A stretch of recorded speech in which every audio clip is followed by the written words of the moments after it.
Welcome to the Bee Shifter podcast. Today we have myself, John Vance, Josh Blum, and Chris Stewart here in the studio with me in Phoenix, and we will be doing some incident audio on an incident that happened in Worcester. Am I getting that right? Is Gary going to chastise me for not saying it correctly? All I know is for the last 2 days since we said we were going to do this, I've been thinking about Gary critiquing our ability to say Worcester. Can you say it, Josh? I'm not saying it. I'm not going to get yelled at. It's not Worcestershire sauce.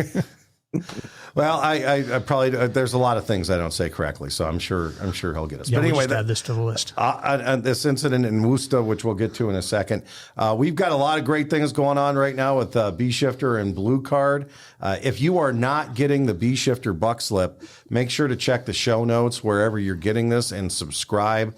This week, we have a great 10-minute drill. We also have links to our after action review webinar that we did earlier in the week and all of the podcasts that we do. So get the Bee Shifter buck slip.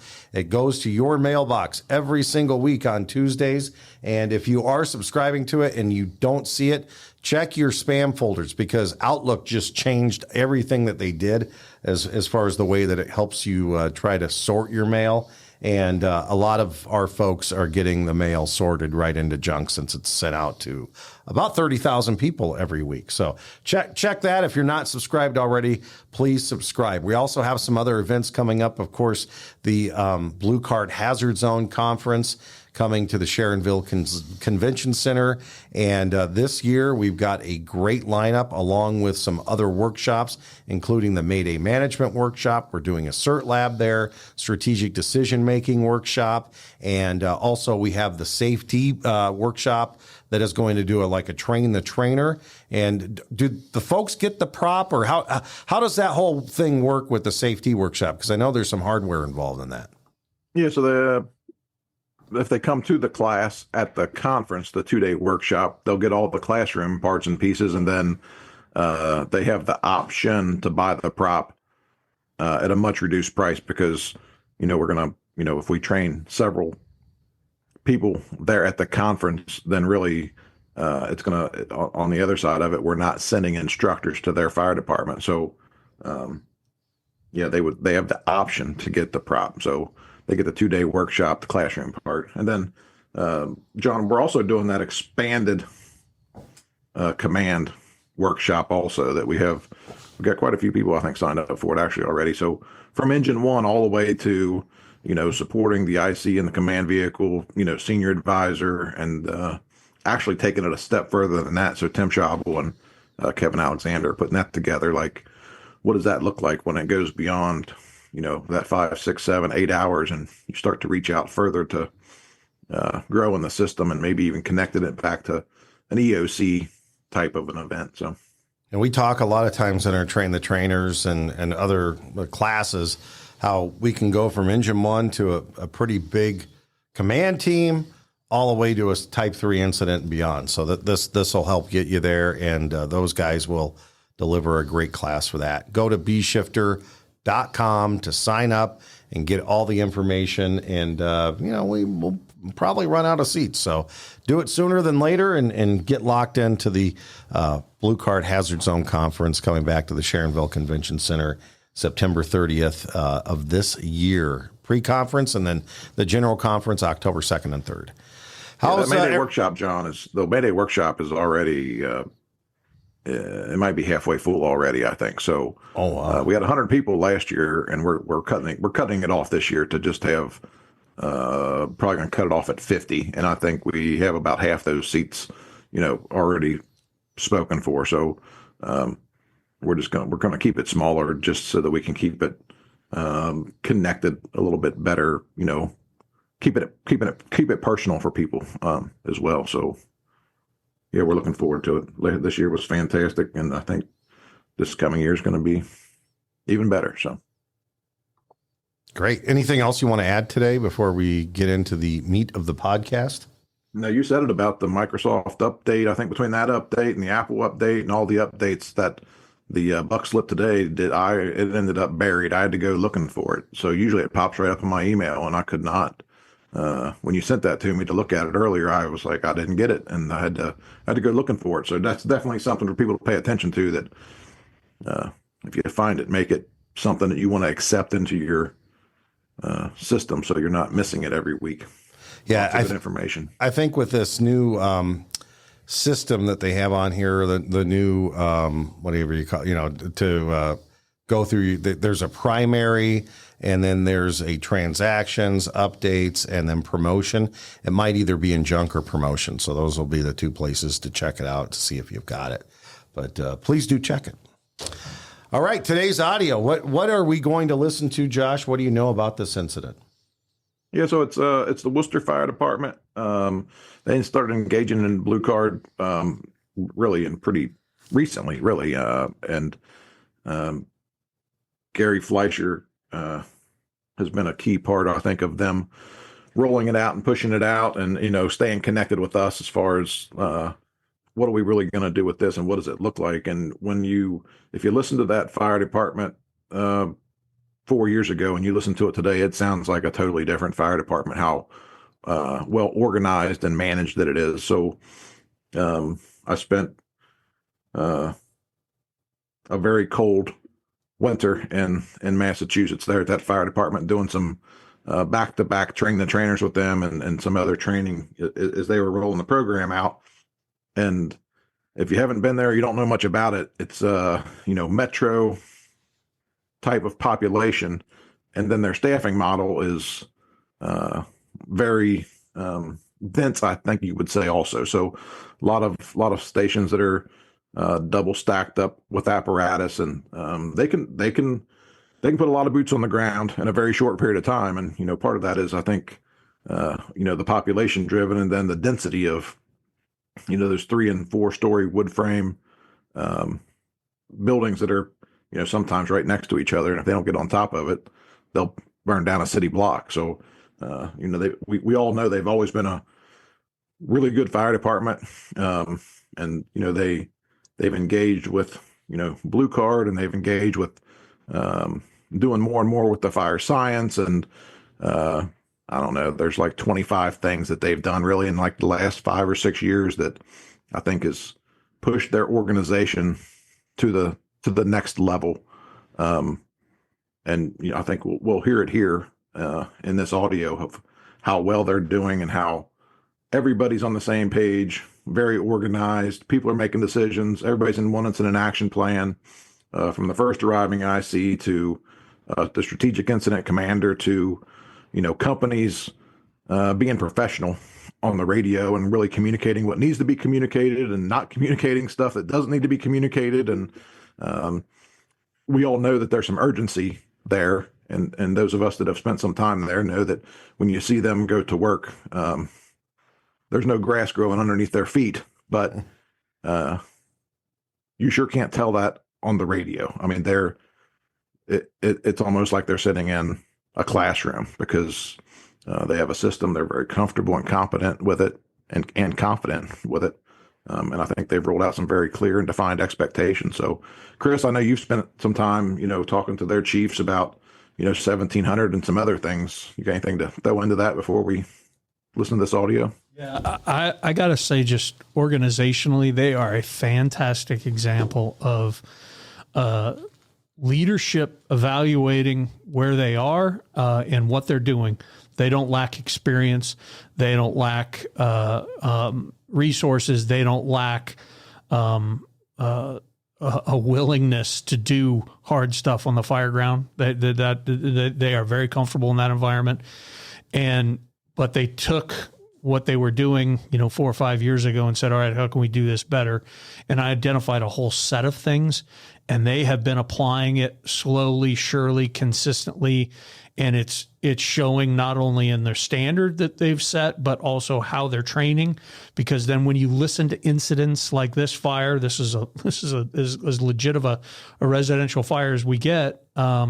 They're able to demonstrate a really, really effective utilization of the system, and utilizing the system so that while they're doing real work.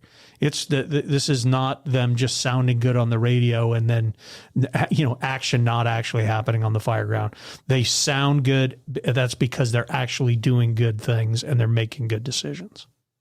What we hear on the radio is really just is the communications of the incident action plan. And if we're not communicating the incident action plan, then everybody's not going to be on the same page. So that's just so critical.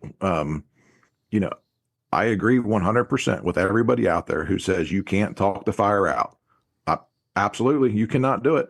But we communicate, and we communicate effectively and with a system so that everybody is on the same page and so that those words do mean something. And you can't say something in a controlled fashion if you didn't think about it. So really the communications is just one of the 8 functions of command. And it's really just, it's where we are communicating what we are doing or what we are going to do or what we need to do. So I always like just to clarify that because I hear that shit get thrown around so often. You can't talk the fire out. It's like, well, yeah, no, we all know you can't talk the fire out. Water still wins every single time. But when everybody's on the same page, it sure makes a big difference. So yeah, and those same fire departments haven't taken the radios off their rig, because communication, the radios are getting in the way of them doing work. No, right. This example here is,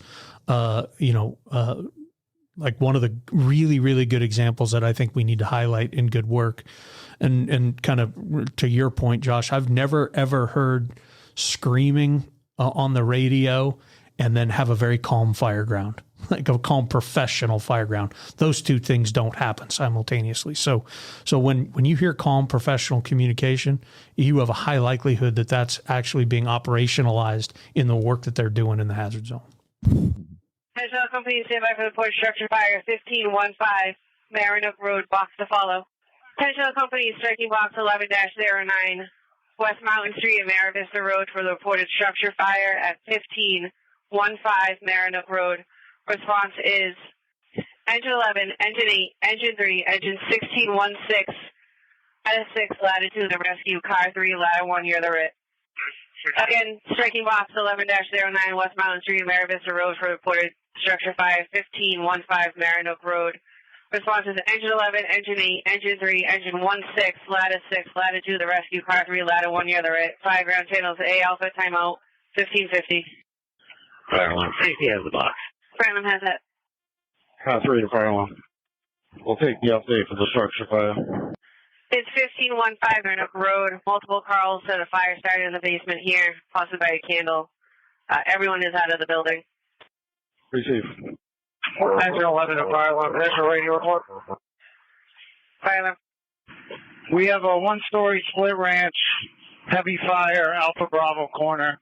Engine 11 stretching an 1.75 Alpha side. Engine 11 has command. You can get a second alarm going on that strategy. Fire alarm has that heavy fire showing. Striking second alarm, 1554.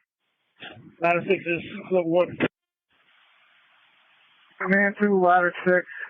If you can get the stick to the roof, and then meet up my crew Alpha side. Engine 8, level 1.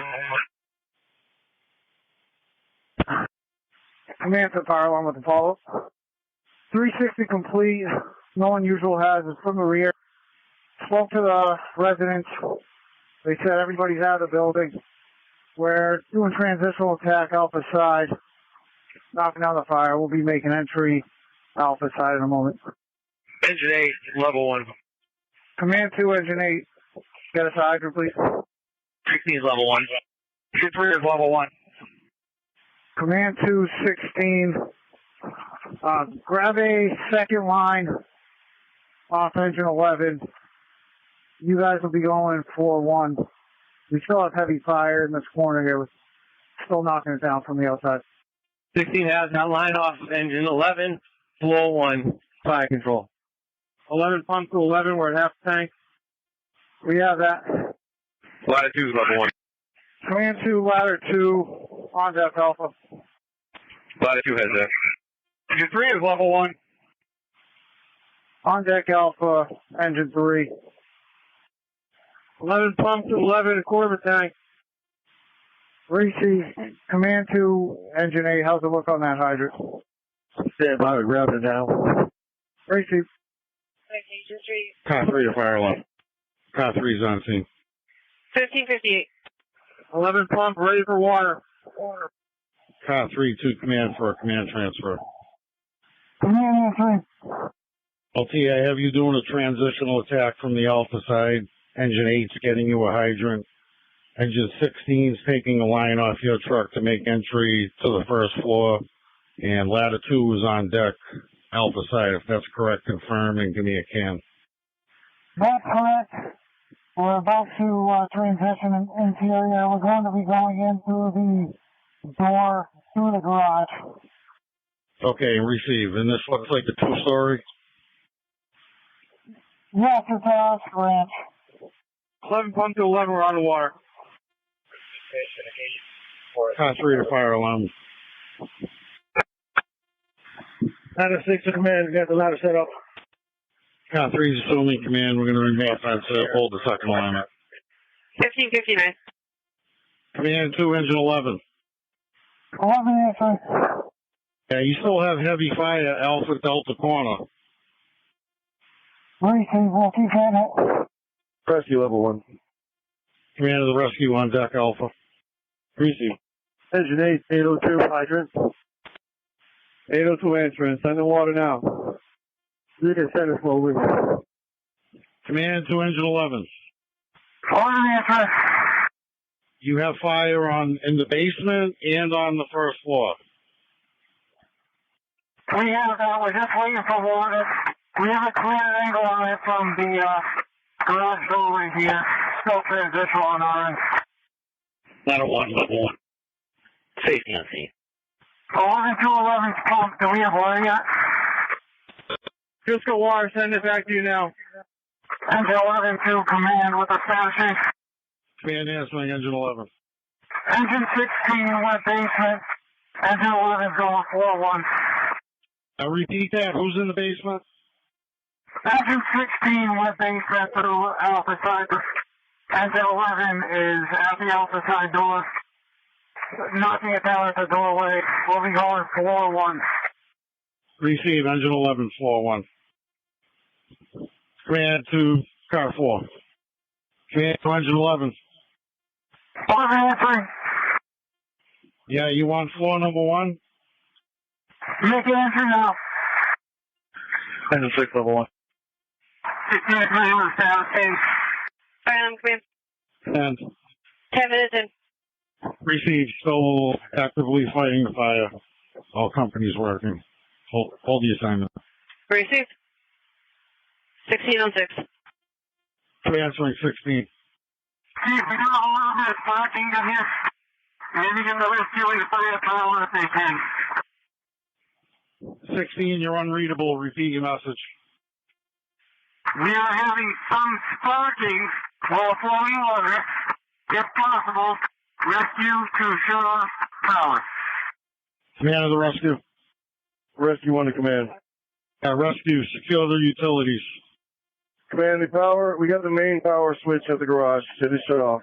No meter identified. Receive. Command to engine 3. Engine 3. Engine 3, stretch that line to assist engine 11. Chief, Engine 11 on floor 1. 13, level 1. Ladder 7's level 1 on West Mountain Street. Command to engine 11, give me a can. 11 answering. We have fire north down, heavy smoke condition, very little heat. Just trying to see if we got it off, but it looks like we have it all knocked out. Could probably use a ladder company to help with overhaul. Receive, I'm going to send you ladder 6. Command to ladder 6, assist engine 11, floor 1 for overhaul. Ladder 6 received, floor 1 of engine 11. Ladder 7's level 1 on West Mountain Street. Command has that, ladder 7, level 1. Engine 16, go ahead. Yeah, do you need any assistance? Not at this time, all visible fire is knocked out for the process overhaul. All right, if you need to power vent, you're clear to power vent out the Charlie side. 16, Engine 1141 for command with the establishment. Do we listen to power vent service on home? Affirmative. Charlie side, power vent. And the 15 command with status change. Command answering 16. Chief, we don't have Charlie window. Can we go Bravo Charlie corner? Affirmative. Bravo Charlie. Command 213. Engine 13 answer. On deck, Alpha side. 13 on deck Alpha. Command 216. 16, go ahead. Yeah, do you need a company to assist with overhauling the basement? Chief, 337 here. All of us is on. Command 2, ladder 6. Ladder 6 answer. Yeah, did you find any attic access on the first floor? Check the attic. We're looking now, Chief. Some audio there from Worcester Fire Department. And if you listen to audio, prior to them doing Blue Card and taking this approach to command, this is a night and day difference. Let's go ahead and break it down. We'll start with you, Josh. Yeah, so I'll give a little bit of an overview, and then Chris can break it down maybe further piece by piece. And I've listened to this a bunch of time and wrote a bunch of notes also, and I'm sure you probably got a couple things, John. But it all starts with that first due company officer getting there, painting a picture. So that prefacing radio traffic, engine 11 with initial radio report, that starts it off right there. That like, okay, everybody shut up. Let's listen to what's going on, because that sets the stage for what's going to happen next. So everybody who's on that first alarm assignment, it hears that initial radio report of what is the problem. And then, by the time they hear the follow-up report, they hear what is the problem and what are we going to do to solve the problem? What is engine 11 doing to solve the problem? So it tells everybody, like, this is what's going on. This is what it looked like. It probably isn't going to look like when we get there. So before we go too much further onto it, this is condensed radio traffic too, John. So that wasn't like piled up one thing. It sounded like, there was nonstop radio traffic, but it's condensed. We take that out. Otherwise we'd be sitting here for 8 hours doing a podcast, breaking down the audio. Right. That when they gave the 10-minute mark, we'd actually only listen to like 5 minutes of radio traffic. So it was almost twice as fast. With that said, I mean, they do get companies right on top of them real fast. But back to it, the first due company officer, good initial radio report, good follow-up report, and in his mind had an incident action plan of this is what we need to do. I'm sure somebody out there's got something to say about, no water supply from the first due engine on a working fire. But the bottom line is the first due company officer addressed it and said engine 8 gave them the assignment for engine 8 to get the water supply. Well, they got the water supply, and before they actually crossed the threshold and went inside, they had a sustained water supply. So from A to Z, I think engine 11 assigned 4 or 5 companies before the strategic IC got there, and did also a really good command transfer, gave a rundown of this is what everybody's doing. This is what my understanding is of what you need. If that's correct, give me a CAN report. Came back and verified, there's fire in the basement and on the first floor, making sure that as a strategic IC, they really understood what was going on. Asked about is this 2 stories, and got some clarification on that. And then, continued to just build out the incident based off of that first initial radio report. So supported the initial attack, and then continued to support all the objectives that they were trying to address, or that they were addressing with other resources that were responding in. And though we hear ladder 1 get dispatched as RIT, I just want to put it out there. We heard 4 companies get assigned on deck because they were using companies, right? And in our system, on deck first and foremost means RIT, and they're right there ready to go to, first and foremost be RIT or get the next assignment. As happened here, they end up assigning a company to engine 16, get a line off of engine 11 and support them with fire attack on the first floor, because that's something that needed to happen. So, it's excellent audio. It's excellent example of using the system. It shows through and through that their organization, I mean, they didn't jump in and get here overnight, but I will say they jumped in with both feet. I think they trained 12 instructors initially, and then we were back there less than 2 weeks later, and they had 16 people in the class. And, they haven't looked back. I'm sure they got lumps and bumps and bruises, along the way, getting through it. But nothing that is easy turns out usually to be very good. So sometimes it's hard to get there, and they're definitely getting there. So, Chris. Yeah. So I think that there's a lot of evidence here of Bruno's old quote is, as the first 5 minutes goes, so goes the next 5 hours. So this company officer got to the scene, evaluated some legit conditions, had a basement, had a fire on the Alpha Bravo corner involving the basement, involving the first floor. So you have multiple floors, a significant amount of fire that they're going to have to deal with before they get to the inside, right?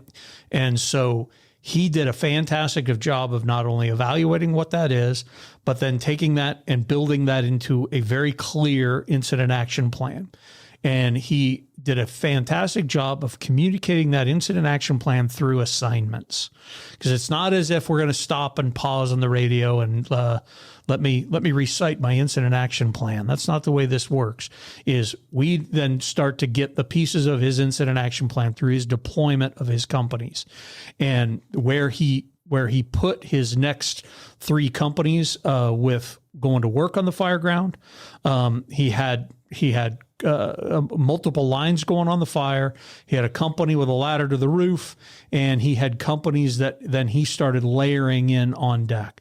So he had all the fundamental components that you need to do an effective interior initial fire attack, effective interior search and rescue, and then the support, couple that with the support work, and then folks in position on deck to continue that work when it's time to start to recycle. And we hear that. I think because the conditions were so legit that it took them a minute to get fire knocked down. It took them a minute to get to the inside. It took engine 16 a minute to get water into the basement and then to be able to control those conditions. So everything on the front end was set up in what I would call a very standard manner. And I would use the term textbook, but I hate the negative connotation that comes with that. Is what he did is a really good job of knowing and understanding standard conditions, recognizing them, measuring them, applying standard action for their system, for their resources, based on their arrival, and really has a clear understanding of what the standard outcome is for the execution of all that. So they did a really, really nice job of all the fundamentals setting this up. Sounds like there's a lot of conversation. Part of this has to do with what Josh is, talking about, removing all the dead air in the radio traffic, because that makes it more tolerable to listen to, and gives us, more time to actually talk about the incident. We hear complaints or concern about so much radio traffic on the front end. My answer to that is if everybody just shows up and goes to work and you don't say anything, what is the incident action plan? There isn't one.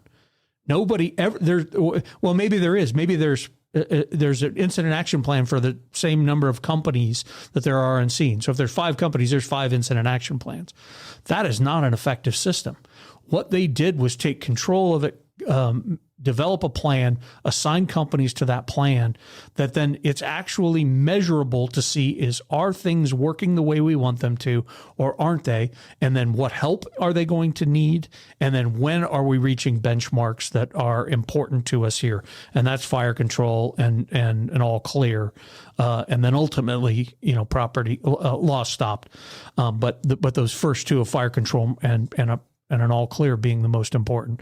So I'm super complimentary of this initial IC, and then we could talk about the transfer of command and then, kind of what was handed to the IC number 2 and in car 3 when he arrived.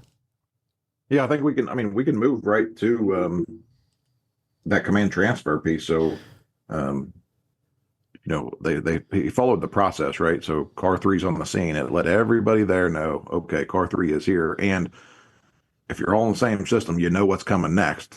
Car 3 to command, and then gives a rundown of what they heard, en route to the incident, or what they can see on their MDC, maybe notes from the CAD or whatever. And then they're there, and what are they actually seeing that companies are doing? So, did a really good job with that rundown of the companies, verified position and function of where people were, asked for a CAN report, and then, assumed the command position. So, they were kind of handed command on a platter, right? On like a golden dish, like here it is, because IC1 set it right up for them. There was no get there and let's try to figure this out, or, and they weren't in the stage of, we have to try to unwind this. It's truly, we have one incident commander, and then, we continue to support that initial incident commander, and then eventually it is transferred to that to another incident commander, but there's still only one, right? And it's really just escalating command. Nobody's taking command.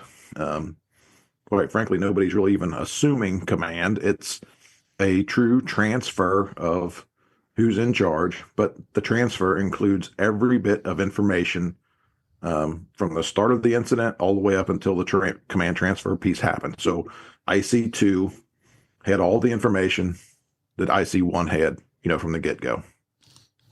Yeah, if we look at, whatever alternate systems are out there, or they're not even systems, just alternate ways incident command is done, is that when the chief showed up, that's in a lot of other systems, that's when incident command starts. But they have all this other work, all these other assignments, all this other critical information that occurred prior to their arrival, that in the vast majority of the time when there is not a system, that is all lost. And the IC, the person who's assuming the incident command role, that is playing catch up on how to get all that information and verification and understanding, and all at the same time trying to keep the work moving and or making a change if you need to make a change. What was nice about this was the IC had done a fantastic job on the front end of setting it up correctly. And then, as Josh said, we're going to hand this over on a golden platter to IC number 2, in that it was very simple for IC number 2 to acknowledge the accountability, acknowledge the plan, and then just march on with the plan. We didn't have to, there wasn't any, wondering of what to do there. There wasn't any confusion as to anything that was going on. He was able to just simply and clearly march forward with what was going on.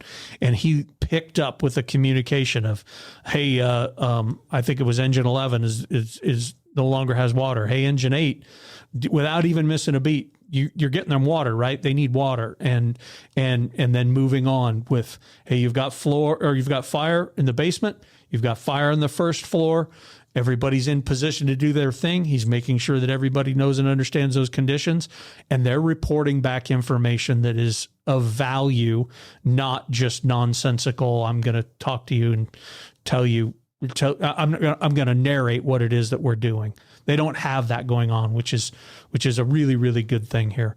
And so, and then as other tactical needs arose, then IC number 2 starts taking those on deck companies and plugging them in, and then refilling those on deck positions with other second alarm companies that are then arriving, and it's working effortlessly. And I don't want to be disrespectful in saying it. This is easy, because it's not. They've clearly done the work to make it look easy and to make it sound easy. But that's a sign of actually understanding the system and then truly practicing it. So and I mean this in the best possible way. I loved the matter of factness of all the communication. It was like it wasn't it wasn't done for any other reason than we need to communicate right now. This is going to make the incident better. Somebody needs to know this information I have, and we're going to share it, and then we're going to move on, and all going towards that standard outcome, all clear and under control, and loss stop. So IC number 2, while he's handed a very nicely organized incident, he then does a very good job of keeping it that way and moving it towards a successful conclusion. And we say with Blue Card that the IC sets the pace of that communication and really starts to control it. And you can tell that's done here. And that's what I wrote down was the economy of words and the economy of radio traffic. Everybody's words mattered on this scene, whether it was a good can report where they were asking for more resources and they were pretty clear on what they were asking for. And going back to that situational awareness report that the IC is calling out to the companies that are going to be operating in the interior to let them know exactly where the fire is. This is, if on a scale of 1 to 10, I don't know where you guys would put Worcester as a fire department as far as aggressiveness goes. A 10 plus, an 11. I mean, they're an aggressive fire department, right? And because they had fire in the basement and the first floor doesn't mean they're changing strategies. At that point, it just means, hey, I'm letting you know that's where you got fire, and you've got to address that pretty quick. And I love the way that they got on the air and got that done, and the fact that their radio traffic was not wasted for anything. I mean, everything mattered when they keyed the mic. We say a lot of times it's not push to think, it's push to talk. So you got to know what you're saying. And that's where the tickets really matter too, because the tickets kind of trip something in your mind, whether you're doing a status change or you're giving a can report, whatever, roof report. It starts to format what you're going to say in your mind before you even key the mic. But yeah, I love that situational awareness report. I always like when we listen to audio, because we have audio from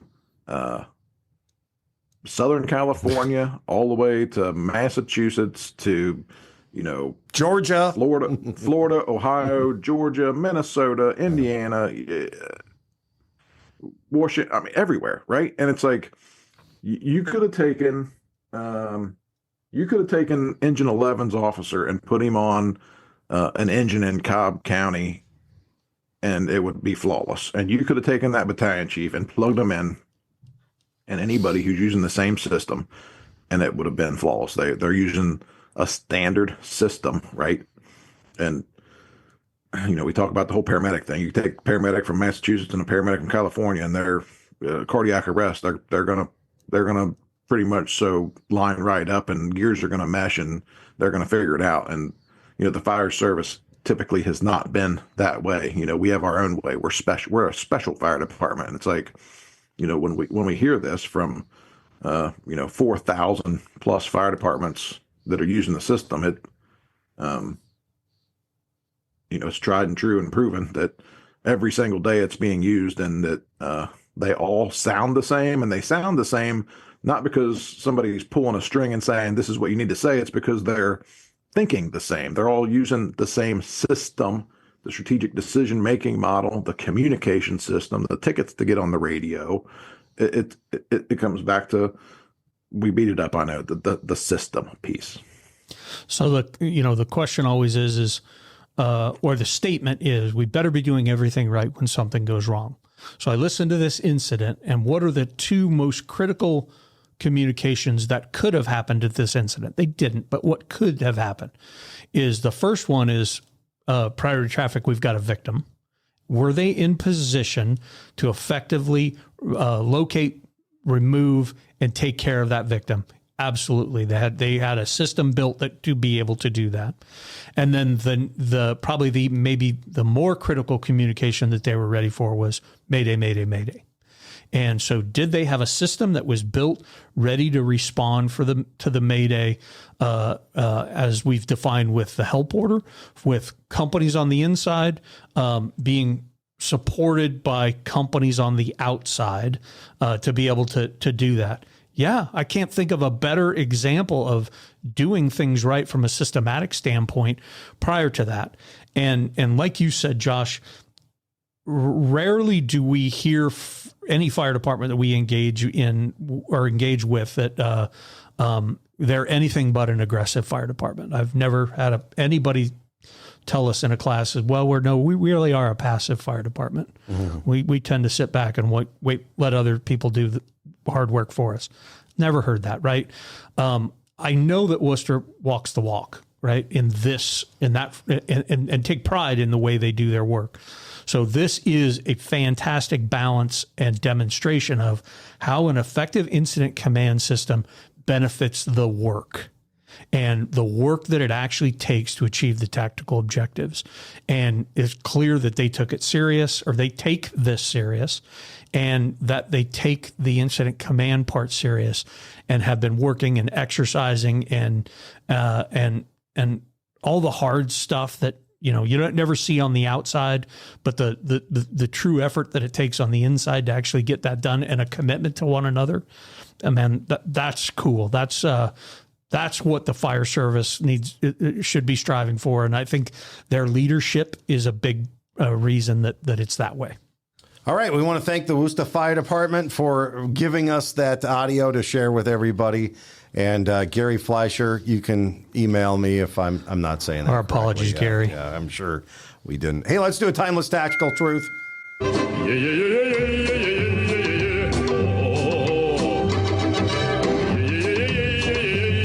Timeless tactical truth from Alan Brunacini. This one is the Ace of Diamonds from the cards that are available at bshifter.com. Perfect for fire station card games. Use strong, quick, automatic command assumption to eliminate any zero impact period. I'm going to read this one again because there's a lot here. Use strong, quick, automatic command assumption to eliminate any zero impact period. And Bruno used to call that ZIP. In this case, we were pointing out the first IC gets there, and instead of just saying, I'm on the scene, we got a fire, he formed an incident action plan, thus eliminating any kind of zero impact period. Yeah, so taking command to him was not even a question.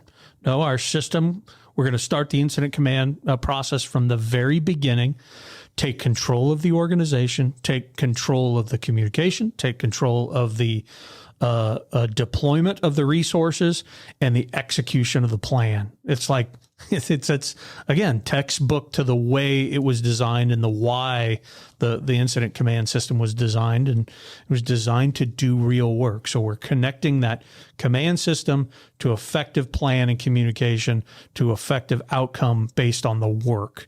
I don't think we can overstate that whole paradigm there in how important it is to the success of fire departments, moving through and using this incident command system. Josh, seconds count all the time for us. I mean, it's the reason why we have red lights and sirens and are deployed the way we are. So the ability to eliminate a zero impact period, what does that do for our overall incident outcome? And I know you see the opposite a lot of times where we do have a period of zero impact. I guess on the transverse of that, what does that do? You got called to a fire, so act like you're going to a fire, right? And people, we should not be letting grass grow, under our feet. And it lines up with, one of Chief Lester's things, I believe, of, we need to be, competent, and have command presence. So confident, competent, and then that command presence piece. So when we are that way, because we have a system, we've educated folks, all of that, people make quick decisions, and seconds do matter, right? So in this case, they didn't lose any time from the size up. They didn't lose any time from the follow-up report. The entire time they were thinking about the incident action plan. And something I think people don't think about is the second, third, fourth, fifth company going into that, and the battalions that are responding. When they're hearing those communications, when you work with other folks and you're on the same system, you start to think more and more like they do. So you got a good idea of what might be my assignment. So we're actually working to solve the problem when we're all falling under one incident action plan, instead of quite frankly, if those first 7 companies pulled up and there was no incident action plan, as Chris said earlier, there was going to be 7 different incident action plans, and they were all going to go do something, right? Even if it says on a piece of paper, this is what you do. Well, that piece of paper says this is what I do, but that's not going to happen here because it doesn't fit. So they're going to still go do something. And in this case, we used the resources to solve the problem, which is really just checking off the boxes of objectives, right? Life safety and property conservation. So people expect us to get there and perform at 100%, not to dibble-dabble around and try to figure out what is going on or do things that don't necessarily need to be done. So another example of this is the most effective and efficient way to operate on the fire ground. Use the resources that you need to solve the problem that you've identified. You know, I thinking back, I probably should be frustrated by this, but when I hear an incident action plan communicated like we did in this one today, and it directly is connected to the highest priority of getting water on the fire, I want to clap. Like, yes, that's exactly what you need to be doing. That's not taking away from the life safety part of it. It's actually amplifying the life safety problem, or the need to get in and manage the victims or the potential victims here. So in this instance, they need to control that fire to create and maintain the space and the ability and capacity to actually be able to search on the inside. So like they used the system to best identify the highest priority action on the fire ground. That's a huge thing. All right, gents, that puts a bow on it. Thanks for sharing this audio again, Worcester, and thank you for listening to the Bee Shifter podcast. Josh and Chris, thanks for being here today. It's been insightful as always. If you can, please tell your friends about us, share our podcast, and make sure you subscribe. Until next time, thanks for listening to Bee Shifter.